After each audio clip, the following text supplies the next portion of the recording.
Animal Farm, Chapter 6. All that year, the animals worked like slaves.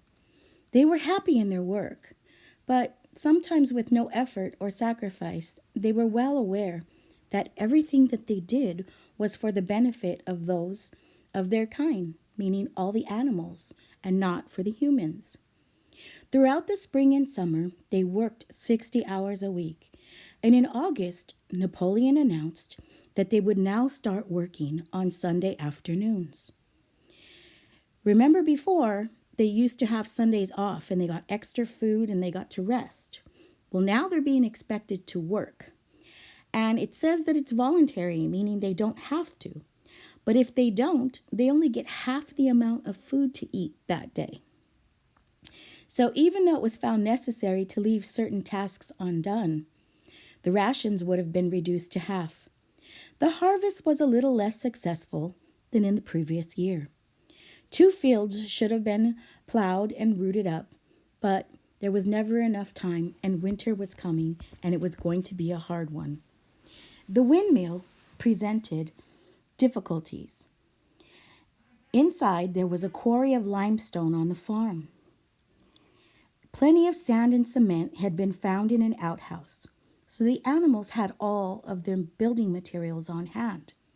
But the problem was that the animals could not first solve how to break up the large stones into smaller sizes that they could move. There seemed no way of doing this except with picks and crowbars, which, of course, no animal could use, because no animal could stand on their hind legs. Only after weeks of several attempts of different ideas, somebody said, let's use the force of gravity. Huge boulders were way too big to move, and they were lying all over the quarry. So the animals put ropes around these rocks, and all together, any animal that was able to hold the rope, cows, horses, sheep, even the pigs, dragged and dragged up the slope to the top of the quarry, where there they toppled over the edge, shattered pieces below, transporting the stone when it was once broken into very simple pieces. The horses carried it off in cartloads, and the sheep dragged even single blocks. Muriel and Benjamin themselves took carts and did their share. By late summer, a sufficient store of sand and stone had accumulated, so it had built up. And they started to begin building under the supervision of the pigs. But it was a slow and very hard-working process. It took the whole day and it was exhausting. Sometimes it was even so hard to push the quarry over the edge. Nothing could have been achieved without Boxer. His strength was equal to that of all the animals put together. When the boulder began to slip and the animals cried out in despair, finding themselves dragging down the hill, it was always Boxer who strained himself against the rope and brought them back to the top. To see him toiling up the slope, inch by inch, his breath breathing hard and his hooves clawing in the ground and his great sides of sweat filled everyone with admiration. Clover warned him sometimes to be careful and not overdo it. Boxer never listened. Boxer always said, I will work harder, and Napoleon is always right. These are the 2 things that Boxer would always say. It seemed to him a good answer to all of his problems. He had made arrangements with the cockerel to call him in the early mornings. And at his spare moment, of which there were not many days, he would go alone to the quarry, collect a load of broken stone, and drag it down to the site windmill all by himself. The animals were not badly off, though. That summer, despite how hard the work was, they had more food than they had ever had with Mr. Jones.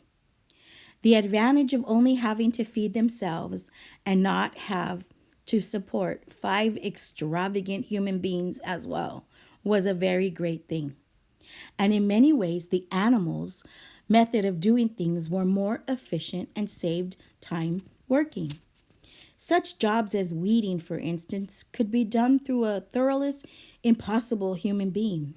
And again, since no animal now stole, it was unnecessary for the fence to pasture off in the land and keep up the hedges and the gates. Nevertheless, the summer went on, and they had seen shortages begin to start. There was a need for oil, nails, string, dog biscuits, irons for the horse. None of these could be produced on the farm. Later, there would need to be a need for seeds, manure, tools, and machinery for the mill. How were they going to get these? No one could imagine how. One Sunday morning, when the animals assembled to their orders, Napoleon told them that he decided on a new policy. From now on, Animal Farm would start trading with the neighbors, not of course for any commercial purpose, but simply in order to get the materials that they needed and that were necessary. The needs of the windmill must over against their will. They had developed a certain respect for the efficiency of which the animals managed their own affairs. One way they had started to do this was a proper name and pretend that it was called Manor Farm. They also had dropped their championship of Jones, who had given up on hope of getting back his farm. Except through a whimper, there was yet no contract between Animal Farm and the outside world. But there were rumors that Napoleon was about to enter a business agreement with Mr. Frederick or Mr. Fox Plinkington, but never, it was noticed, to be both at the same time. It was about this time that the pigs suddenly moved into the farmhouse and took their residence there. Again, the animals seemed to remember that a resolution against this had been passed in early days. Again, Squealer was able to convince them that it was not this case.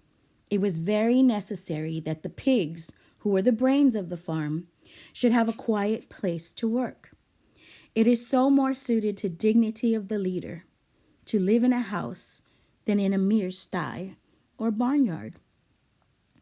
Some of the animals were not happy when they heard that the pigs wanted to take their meals into the kitchen and use the recreation room and sleep in the beds.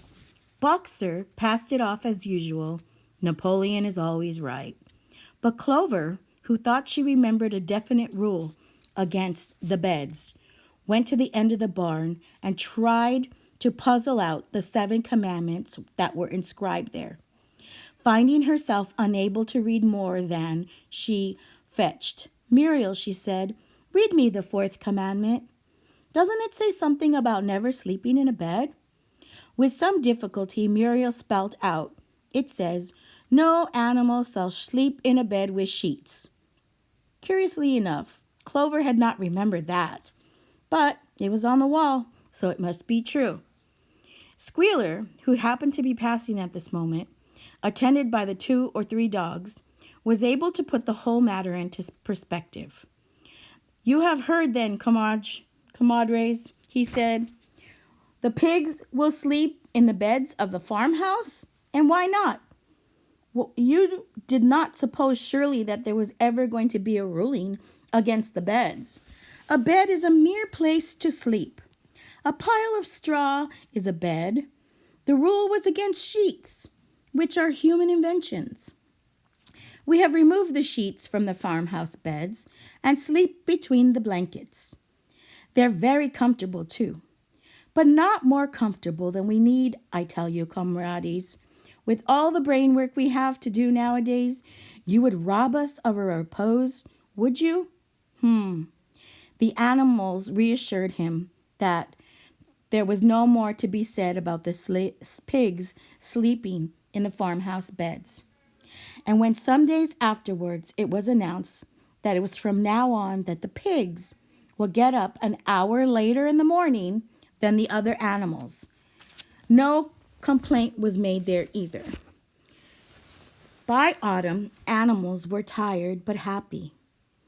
They had had a hard after sale part of the hay and corn. The stores of the food for the winter were none too plentiful, but the windmill had compensated for everything, and it was now almost half built. After the harvest, there was a stretch of dry weather, and the animals worked harder than ever. Boxer would even come at night and work for an hour or two on the own light of the moon. In their spare time, the animals would walk around the half-finished meal, looking and admiring very peculiarly of its walls and marvel.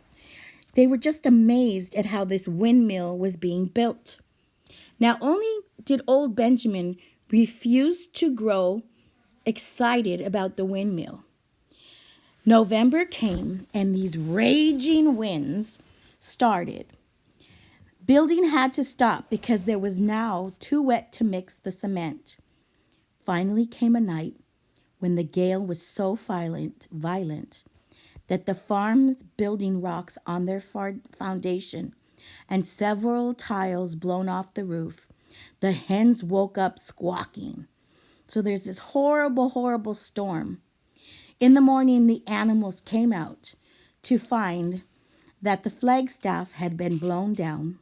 An elm tree at the foot of the orchard had been taken down and pulled up by its roots.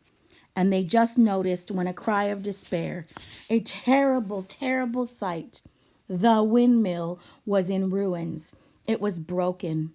They ran over. Napoleon, who never, ever goes out, raced and ran ahead of them all. Yes, there it is. All their hard work and struggles were leveled down to the ground, scattered all over the place. They were unable to speak. They stood gazed mournfully at all the broken, fallen stone and trash. Napoleon paced back and forth, and he sniffed the ground. He was very, very angry. Suddenly he stopped. "Comrades," he said quietly, "do you know who's responsible for this? Do you know who did this? Snowball." He suddenly roared, a voice of thunder. "Snowball has done this thing in sheer malignity, thinking to set back our plans, avenge himself for his ignominious expulsion as a traitor." So here he's saying, hey, this is Snowball being very mean and revengeful back, and has done this because he's a traitor. Now, the animals were so shocked to learn that even Snowball could be guilty of such an action. There was a cry out, and everyone began thinking of ways of catching Snowball if he should ever come back. Almost immediately, the footprints of a pig were discovered in the grass at a distance from where they were watching. They could see, but apparently lead a hole in the hedge. Napoleon snuffed deeply at them, and it was Snowball's footprints. He gave it as his opinion that Snowball had probably come from the direction of the Foxwood farm. "No more delays, compadres," cried Napoleon. "When the footprints had been examined, there is work to be done. This very morning we begin rebuilding the windmill, and we will build all through the winter, rain or shine. We will teach this miserable traitor that he cannot undo the work that easily that we've worked so hard for. Remember, there must be no change in our plans. We will carry it out to the day. We're moving forward. Long live the windmill. Long live Animal Farm."